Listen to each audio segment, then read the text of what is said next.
आप जानते हैं कि भारत में एक ऐसा आईएएस अधिकारी है जिसने बचपन में हर दिन 70 किलोमीटर की यात्रा की थी केवल स्कूल जाने के लिए। आज हम उनकी अद्भुत कहानी पर चर्चा करेंगे। वाह, ये तो वाकई में बहुत दिलचस्प लगता है। क्या आप इस अधिकारी के बारे में और कुछ बता सकती हैं? बिल्कुल, हम बात कर रहे हैं आईएएस अधिकारी सौरभ शर्मा की। उनका बचपन बेहद गरीबी में बीता। स्कूल जाने के लिए उन्हें रोजाना 70 किलोमीटर का सफर करना पड़ता था और यह सिर्फ शुरुआत थी उनके संघर्ष की। 70 किलोमीटर, ये तो बहुत ज्यादा है। क्या आप बता सकती हैं कि वे इतनी लंबी यात्रा कैसे करते थे? ये सच में एक बड़ा सवाल है।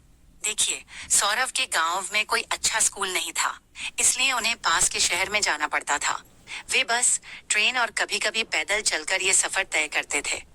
कल्पना कीजिए, एक छोटा बच्चा इतनी मुश्किल यात्रा कर रहा है केवल पढ़ाई के लिए। वाकई, यह बहुत प्रेरणादायक है। लेकिन क्या सिर्फ स्कूल जाना ही उनकी चुनौती थी? अरे नहीं, बिल्कुल नहीं। स्कूल जाने के अलावा सौरभ को अपने परिवार की आर्थिक मदद भी करनी पड़ती थी। उन्होंने अपने पिता की चाय की दुकान पर काम किया। सोचिए, एक तरफ स्कूल की पढ़ाई और दूसरी तरफ परिवार की जिम्मेदारी। ये किसी भी बच्चे के लिए बहुत कठिन होता है।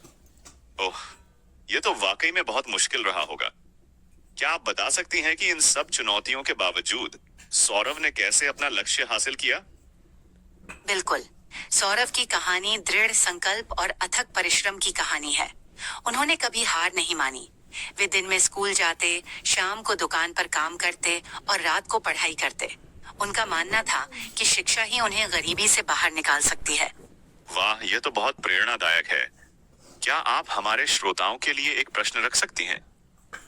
हाँ, बिल्कुल। तो श्रोताओं, आप सोचिए, अगर आपको सौरभ की तरह हर दिन 70 किलोमीटर की यात्रा करनी पड़े तो आप क्या करेंगे?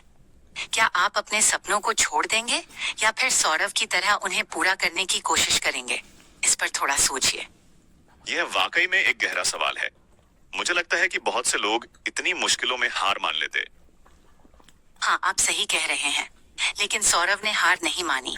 उन्होंने अपनी मेहनत और लगन से न केवल पढ़ाई पूरी की, बल्कि आईएएस की कठिन परीक्षा भी पास कर ली।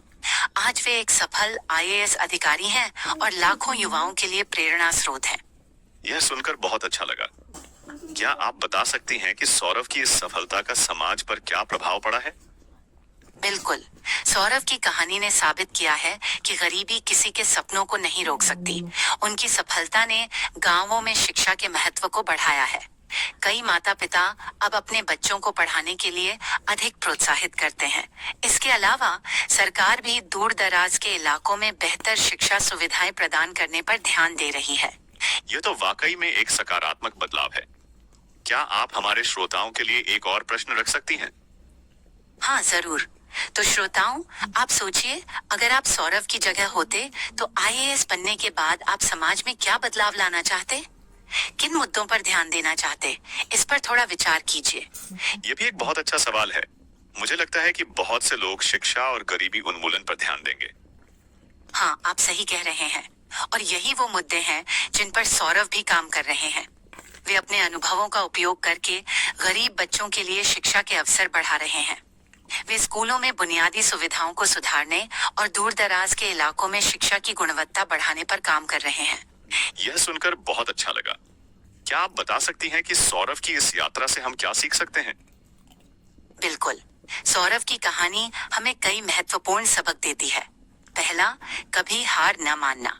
चाहे परिस्थितियां कितनी भी कठिन हो, अपने लक्ष्य पर डटे रहना चाहिए। दूसरा, शिक्षा की ताकत। शिक्षा ही वो माध्यम है जो हमें गरीबी से बाहर निकाल सकती है। और तीसरा, समाज के प्रति जिम्मेदारी। जब हम सफल होते हैं तो हमारा कर्तव्य बनता है कि हम दूसरों की मदद करें।